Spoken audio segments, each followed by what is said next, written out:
कहले गोटे देले गोटे न्यूज कट परवर्ती प्रसंग कारण चाषी को 800 टंका इनपुट सब्सिडी मिलूनी बोली सूचना आउ एई हिसाब गृह रे निजे रखिछंती जोगाण मंत्री कृष्ण पात्र केंद्र 2369 रे धान किणुछि राज्य सरकार देउछंती 731 टंका 800 टंका नुहे जहाँ स्पष्ट करुछि राज्य सरकार 800 बदल रे 731 टंका सब्सिडी आकार देउछंती 800 टंका देई थांते तेबे 3169 टंकार धान किनी थांते सरकार आ चाषी पाई थांते अतिरिक्त 69 टंका जहाँकि एमएसपी बढ़ा जाइथिला नवेम्बर मासरे बीजेपी रो निर्वाचन प्रतिश्रुति रे 800 टंका इनपुट सब्सिडी रो प्रतिश्रुति थिला एवं ए संपर्क रे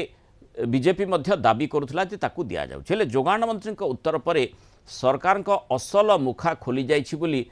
विरोधी बीजेडी रो मंतव्य ओडिशा रे ग्रामांचल रे